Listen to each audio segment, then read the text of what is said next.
Good evening, everybody, and thank you so much for joining us for this community meeting for the Palisades Fire. Today's Tuesday, January 14, 2025. Some quick stats on the Palisades incident. We're at 23,713 acres. As of this evening, we are now at 18% containment, 18% contained, and we have over 5,200 firefighting personnel on this incident. First up to do an operational briefing is our Ops Section Chief.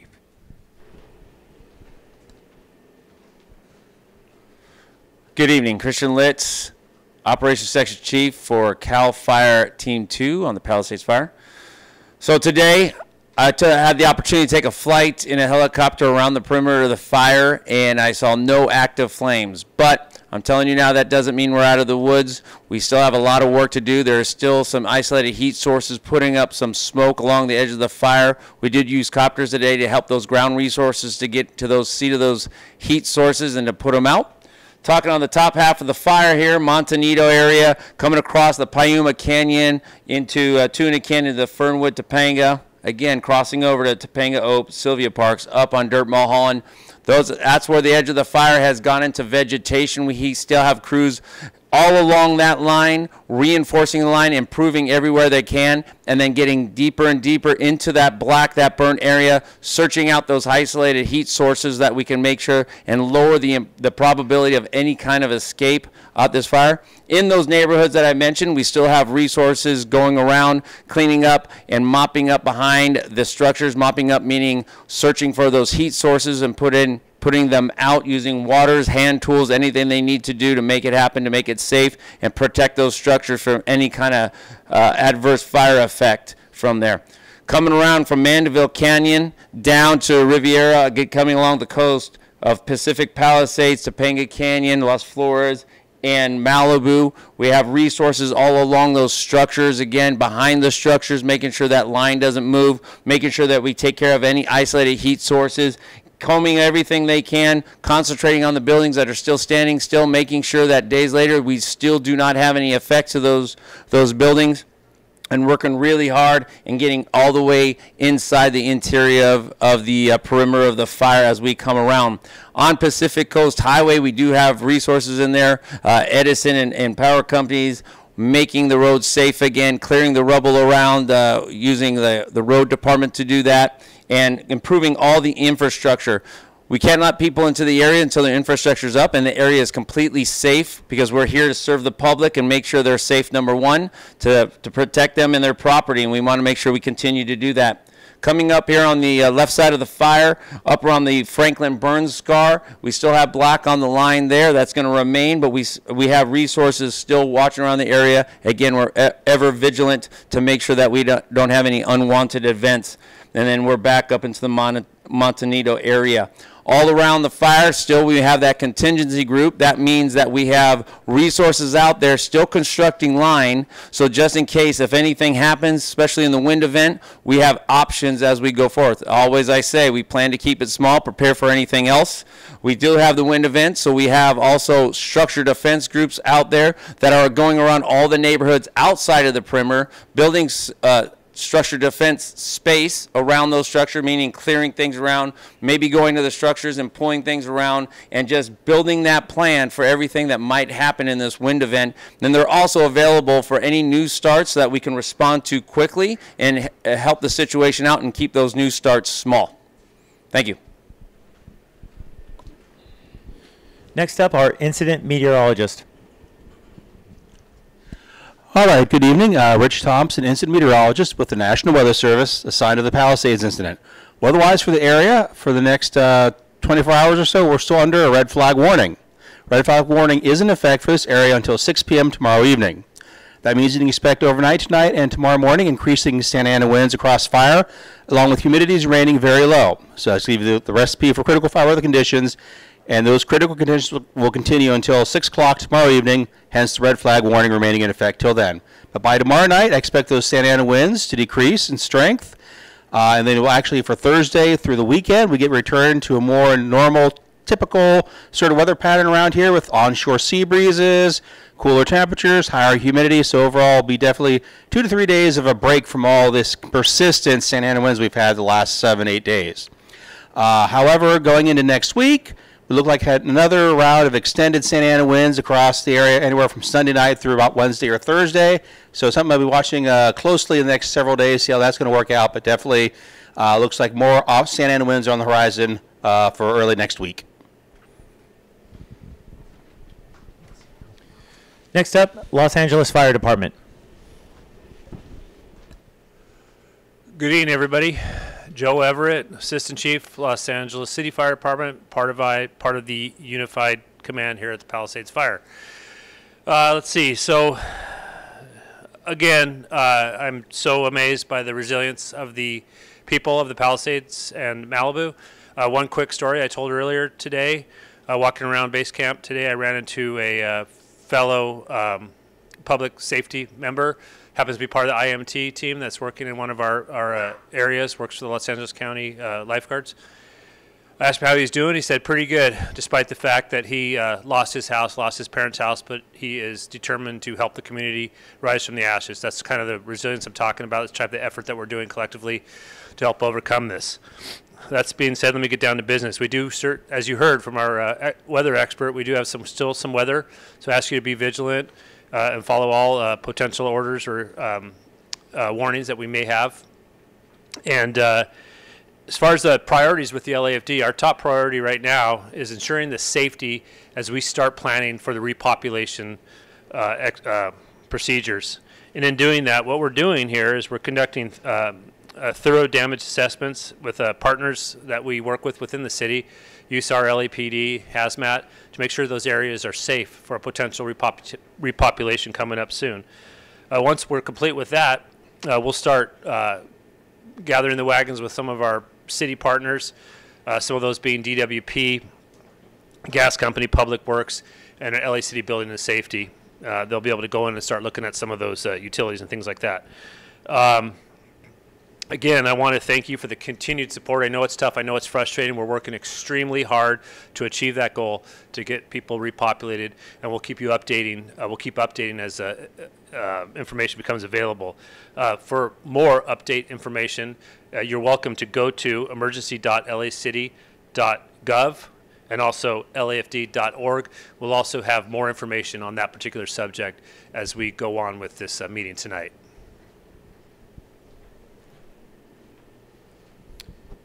A quick reminder that if you have any questions for us, you can put it in the chat. We will circulate those questions, try to find the best person to answer it. And if we don't get to your question here, we'll work to answer it either tomorrow via social media or through our meeting tomorrow night at 6:30. Next up, Los Angeles County Sheriff.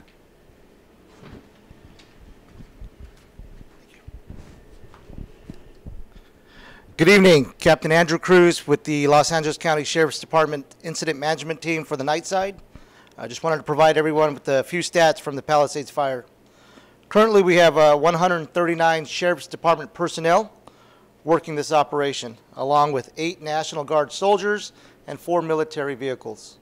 In addition, we have 12 CHP officers assisting us with 9 hard road closures and 2 soft closures. The curfew remains in effect from 6 p.m. to 6 a.m. For the mandatory evacuation zones. As you know, the curfew is in place to enhance public safety and to protect property as well as prevent looting. In total, the Sheriff's Department has arrested 8 individuals for various charges ranging from unauthorized entry into a disaster zone, narcotics, curfew violations, and so forth. We currently have 6 missing persons reports, all adults, which are being investigated by our detectives. Sadly, I have to report that there are 5 confirmed deaths in the Sheriff's Department's area responsibility related to the Palisades fire. Today, our search and rescue team were deployed along PCH and the unincorporated area. And unfortunately, they just wrapped up, so I don't have the number of properties that they've searched. And as our incident meteorologist, Mr. Thompson, mentioned, we are under a red flag warning, so that we ask that if you're under an evacuation order, that you be prepared to evacuate at a moment's notice. That means packing your necessities beforehand, before the order is given. So with that, we ask that you please be prepared. Thank you. Next up, Los Angeles County Fire.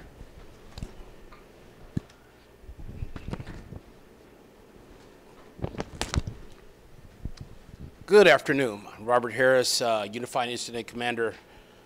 Just wanted to give the community just a few numbers as well. As of today, we've completed 35% of our damage inspection reports for the Palisades fire. This means that you can go now to recovery.lacounty.gov to view the inspections that we have completed on this fire. Please note that these inspection reports will be updated daily so that you may, if you don't see your address or it shows as not completed, you can feel free to go back and check it again daily until your property is populated there. In light of the current red flag conditions, we just wanted to impress upon the minds of our community members that we are still not out of the woods as of yet. We will just ask for your continued patience. There may be some power shutoffs, and this is only to protect the community and to prevent any other large fires from growing in the area. Additionally, we would ask any of our homeless population that may be viewing this presentation to please not start any warming fires tonight. Please seek assistance from Los Angeles County and our Los Angeles City to assist you in housing for the evening. Additionally, we want to again just thank the community. I know that again, this is a very, very painful process, just waiting to get back into your gain access to your house, and we know that. And again, we're going to get you back into your community as soon as possible, but at that point, it will be safe for you to do so. Thank you. Next up, Los Angeles Police Department. Good evening, Captain Morgan with the Los Angeles Police Department. I want to start by letting the public know that as we enter into another period of high winds, we remain deployed and ready to assist with additional evacuations should the need arise. Starting tomorrow, I'm pleased to announce that LAPD will be partnering with Team Rubicon, a private, nonprofit governmental organization with volunteers that will be present and available throughout our traffic control points to provide additional information and share information to community members and the public. For the upcoming 24-hour period, LAPD continues to deploy hundreds of police officers to this site impacted, along with the support of the Los Angeles Airport Police, Port Police, Department of Transportation, and National Guard, who provided 500 soldiers at this point to assist with the Palisades incident. We're very grateful for their support. On the topic of missing persons, we're still actively investigating all reports of missing persons and have dedicated resources to this. As of 3:30 this afternoon, we've reported 35 missing persons, 20 of whom we're pleased to be found safe. 2 have been found deceased. 13 remain unaccounted for, but none are presumed to be deceased at this time. In total, we have 3 fatalities that we have been reported to be fire-related. On the topic of arrests, LAPD has made 14 arrests with a number of violations ranging from failure to comply with the curfew to impersonating firefighter and police officers. We have 3 recent noteworthy arrests outside of the fire zone where our officers are working tirelessly to mitigate the risk to the rest of the city of Los Angeles. On Sunday night, North Hollywood officers responded to an arson suspect call and arrested an individual who was booked into our Van Nuys jail. Monday night, we had 2 additional arrests, one in West Valley and one in West Los Angeles, where arrests were made on both of those incidents as well. With regards to animal services, we continue to provide support through the city with 311, where you can call and ask for the West LA Animal Shelter to add your home or pet to the list that we are continuing to check on. On the topic of curfews, we continue to have a curfew in place, again 6 p.m. to 6 a.m. Anyone found to be in violation will be arrested without exception. And in closing, I just want to reiterate that our department remains committed to the recovery efforts, and we're very grateful for the patient's cooperation and support of the community. Thank you.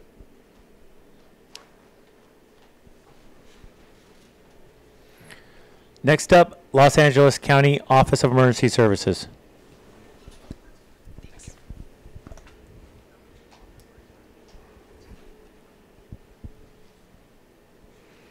Good evening. I am here on behalf of the Los Angeles County Emergency Operations Center and Coordinated Joint Information Center. As we continue on the road of recovery, we wanted to share some updates that you may find useful during this recovery journey. Disaster recovery centers and local assistance centers have opened today at 2 locations to assist residents. The West Side Center, located at the UCLA Research Park, and the East Side Center, located at Pasadena City College Community Education Center. are one-stop shop centers where residents can find help navigating the recovery process. These centers offer resources for financial assistance, housing, funds for repair, and more to help individuals, families, and businesses. Visit recovery.lacounty.gov for location information and hours of operation. We understand there are many questions that you may have regarding the recovery process. Continue to visit recovery.lacounty.gov for updates and future announcements. Finally, Los Angeles County thanks everyone who has shown overwhelming generosity in our time of need. Thanks to you, our donations are at capacity and have helped many of those affected. As we transition to recovery, we encourage those who want to help to consider monetary donations to the number of organizations that are doing work on the ground to assist those in need. We urge you to consider donations to trusted, verified organizations such as ENLA, the Emergency Network Los Angeles, the American Red Cross, the Salvation Army, and the California Community Foundation. Financial contributions are the fastest, most flexible, and most effective method of donating. These proceeds go to organizations on the ground who know where the need is and support local businesses that support local economies. Thank you.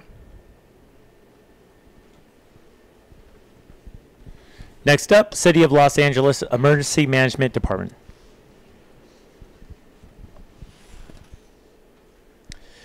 My name is Brandon Silverman. I'm a captain with the Los Angeles City Fire Department, and I'm here on behalf of the City of Los Angeles Emergency Operations Center, or EOC. I'm currently assigned as the Assistant Joint Information Center Manager. The EOC is a large facility located in downtown Los Angeles that serves as a nerve center during various large-scale incidents and events. It provides for multi-agency coordination of resources and information to support response as well as recovery. The goal of the EOC is to coordinate the overall city effort to support field operations, restore essential infrastructure and services, and return the city to normal operations. We also oversee recovery efforts. We have officials from every city department as well as representatives from supporting agencies and organizations under the same roof to help facilitate everyone's goal of mitigating this disaster, and we're all working to go through the recovery process together. While our EOC was initially activated to support emergency operations since the onset of this incident, we have fortunately now been able to shift our focus to the recovery phase. As we're all aware, it will be a long and challenging road to recovery. However, we want to assure everyone that the City of Los Angeles is here to support you every step of the way. Some initial steps that can be taken now. Visit lacity.gov for information and resources related to recovery, and access the LA Wildfire Recovery Resources 2025 link at the top. Start a damage assessment claim. This can also be accessed at the lacity.gov website. You will also find information for assistance for individual families, property owners, businesses, and housing services on this website. The City of Los Angeles is partnering with the county, state, and FEMA to provide a disaster recovery center in the location in West Los Angeles. This is a one-stop information and resource center designed to assist those who have lost vital records, which include birth certificates, death certificates, driver's licenses, social security documentation, etc. To help those who have experienced loss or damage to their homes and businesses with such tasks as applying for disaster relief loans. The center will also provide referrals for mental health counseling and other services if so needed. As of this afternoon, since the opening of the Disaster Relief Center on the west side at 1 p.m. today, over 55 households have visited the center and started the recovery process. This resource will remain open 7 days a week, 9 a.m. to 8 p.m., and will remain open every day, and we're talking weeks, not days, as long as necessary to provide services to those impacted by the Palisades wildfire. Again, for more information, please visit lacity.gov. The location of that west side location, Disaster Resource Center, is 10850 Pico Boulevard in Los Angeles, California. Thank you.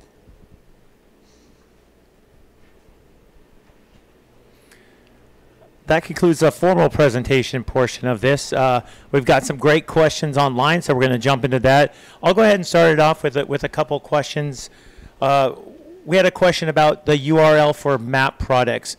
If you go to fire.ca.gov, It takes you to the incident page. You click on Palisades, and it's a good catch-all one-stop shop for all kinds of products, including the maps. You can see the map with the latest fire perimeter, shows the current evacuation zones, and also has the damage inspection map as well as if you scroll down.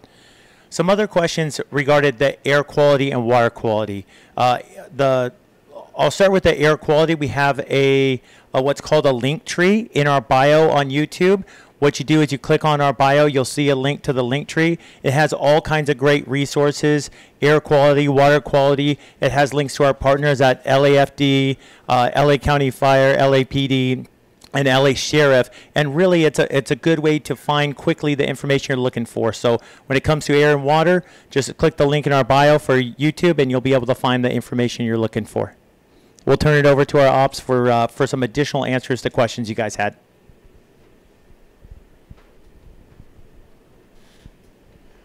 All right, good evening. My name is Landon Hack, and I am one of the ops section chiefs who work for CAL FIRE. So the first question that I have is, who is CAL FIRE and how do they relate to our local fire department? So CAL FIRE is your statewide fire department from the southern border to Oregon, from the Pacific over to the Nevada border. So broken up over the entire state of California, and we have responsibility for what's called state responsibility land. So it's land outside of the U.S. Forest Service or federal agency jurisdiction, and then outside of your local fire department's jurisdiction. And how it relates here is outside of the city in LA County, we contract with LA County for the protection of that. We contract LA County to protect that, and so that gives them a nexus to us through that agreement. And then we have our incident command teams. We have 6 of those, and they're all risk, and we respond to a lot of stuff just based on the need for that community. It doesn't have to be necessarily a wildland incident related. So the request was made, and that's why we're here doing what we're doing. The next question I have is, what area is 18% contained? So if we look over here at the map, the containment is represented by the black line on the map. So where the fire bumped up against the Franklin fire, that is contained over there, and then containment along the Pacific Coast Highway up into just past Topanga Beach. And then there's some areas kind of in between some of the other areas over towards Pacific Palisades down on the Pacific Coast Highway. So when we refer to the containment, that is a percentage of the entire fire perimeter is what that number represents. The next question is, how do you utilize drones and satellites?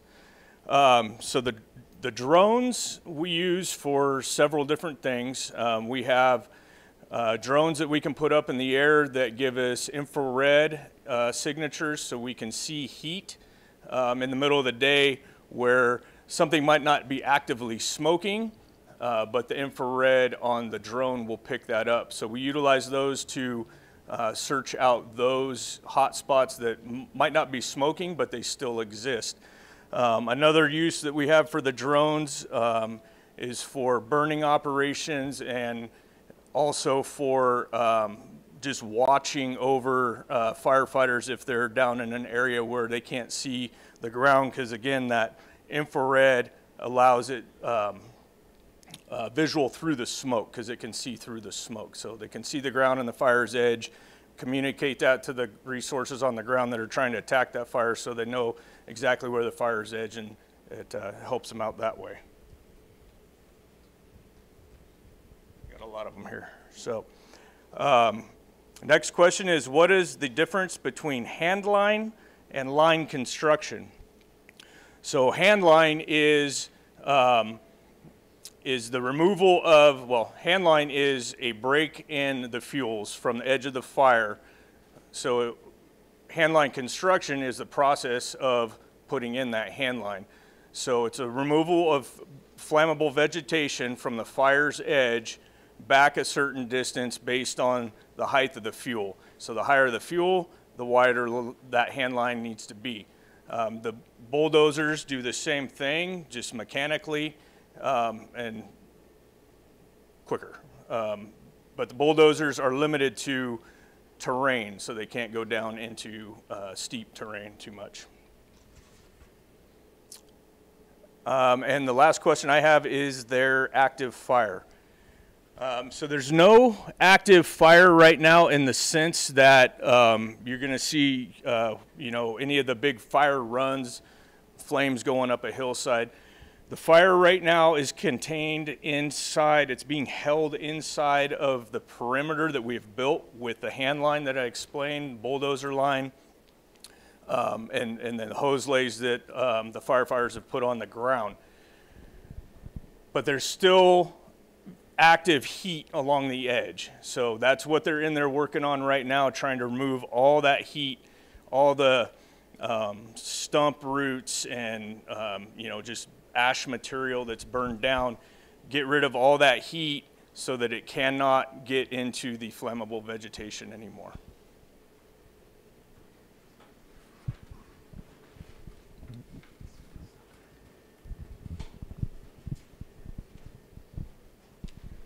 Hello again, Christian Litz Operations. So we got a couple more questions here. How do I access the PSPS areas and potential shutoffs? You can go to www.sce.com and visit the outage map. That'll help you understand those areas. Are gas lines destroyed? Yes.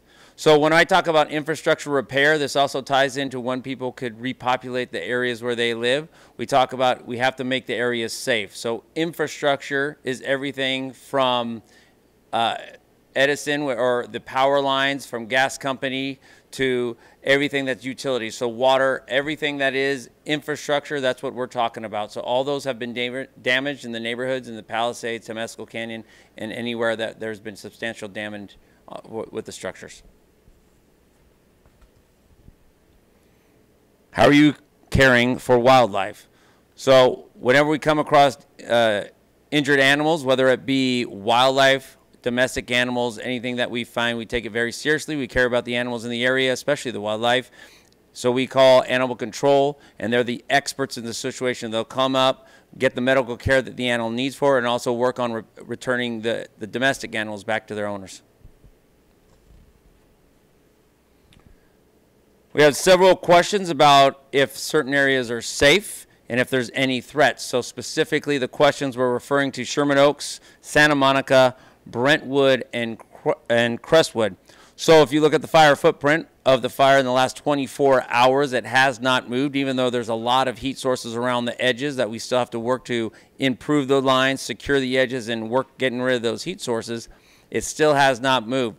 I'd like to say there is no threat, but in the wind event that we have, there is always a threat, not necessarily from this fire, but also from new starts. So still keep an eye out on the alerts out there. Still do things that you could do to build defensible space around your homes, and just pay attention to the media and the alerts out there just in case anything happens, and be ready to go if you need to. When could we repop? 3 questions is Rustic Canyon, Topanga Canyon, and Encino. So talking about repopulation, we will not allow people into their homes until it is safe to do so. So we want to make it safe again. So that, again, going back to the infrastructure, to make sure the infrastructure is there, at least the basic minimum amount, so that they're safe as they're living in their homes. Also, fire safe. So we want to make sure that we get rid of any heat sources. We want to make sure that there's not a lot of traffic with fire personnel, because it's not safe for the fire personnel or the public if they're in there mixing around. And we have USAR teams, which is search and rescue teams out there, making sure and looking for things and making sure the area is safe structural wise. We have hazmat resources out there. They're looking at and make sure there's no hazardous materials that could harm any of the public as they go back to their homes. So again, we're going to let you in as soon as we can. That is utmost important to everybody on this team and the agencies that work in the area. But again, we want to keep the public safe. That is our #1 concern. Thank you.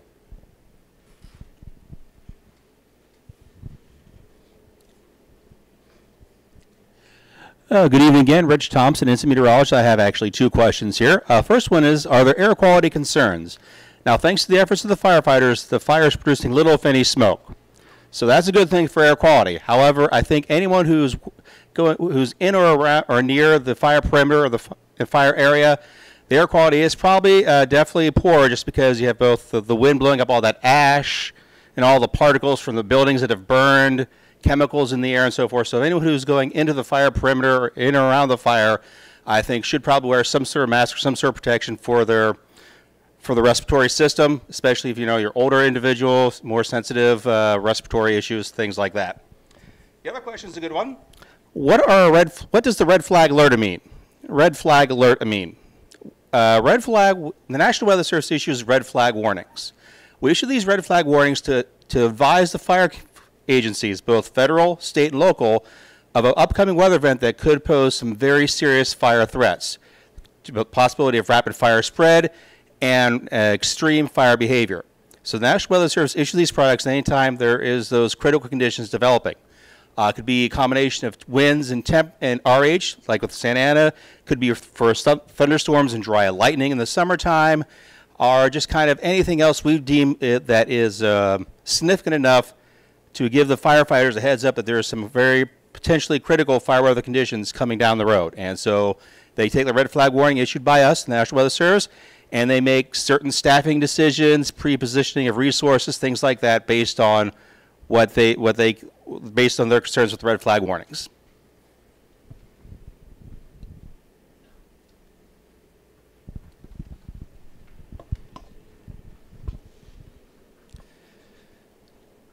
Good evening again. We received a question as to why we cannot retrieve our items and be escorted into the areas. So we did briefly attempt to facilitate escorts into the closed-off areas, but we are not doing that at this time. I do not have an updated timeline as to when we may be able to facilitate that again. Let me reiterate that all of us deployed on this incident on all sides of government are incredibly empathetic with the communities and all the community members impacted by this fire, and we have two critical priorities on the law enforcement side: preservation of life and public safety. In order to accomplish that, our law enforcement footprint has three critical missions, including the traffic checkpoints, the capability to conduct additional evacuations if it becomes necessary, and then the roving patrols that we are providing throughout the community to suppress any crime that may occur. We have a substantial 24/7 police presence within the affected area, and we will continue to maintain that. Once the Unified Command deems it appropriate and safe for the community to re-enter, whether by means of escort or by means of repopulation, we will absolutely facilitate a timely and organized approach to do that with the community in mind. We thank you again for your cooperation and support.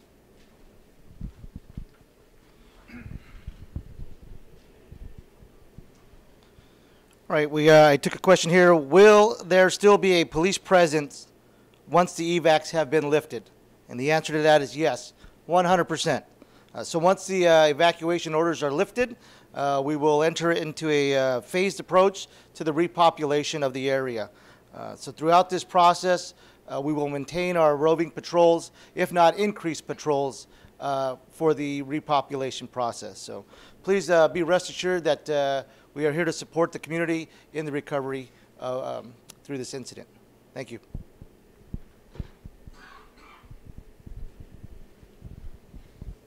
All right, good evening again. A couple more questions here that I got. One of them is, do I need to evacuate for a red flag? So the red flag that was described earlier, that red flag warning is not an evacuation warning, but it does need to be paid attention to. So, you know, some heightened awareness, have your go bags packed, and be ready to evacuate if that notification comes out. It's telling the fire agencies and the public, because it's available through the National Weather Service, to get that information, and you probably see it on the news media. But that is telling you that we have a situation that is going to potentially, if there is a fire, produce a more rapidly developing fire, rapidly spreading, and the need to evacuate quickly. So when the red flag warning is up, definitely heightened sense of awareness and pay attention to your evacuation order and warning processes. And one more here that I got is why is the coast still evacuated? So talked about a little bit earlier by a few of my partners. There's still a lot of dangers in there. So there's still power poles down, there's wires on sidewalks, there's still some smoldering buildings that need to get dealt with. We want that area completely safe. The utility companies are in there working, doing their work to get gas, make sure all the gas lines are off. There's no leak there. The power companies are working to make sure that there's no electrical hazards, and the fire department, the firefighters are in there working to make sure that there's nothing left burning, so that nobody gets hurt when it is opened back up for repopulation. So that's the reason right now. Thank you.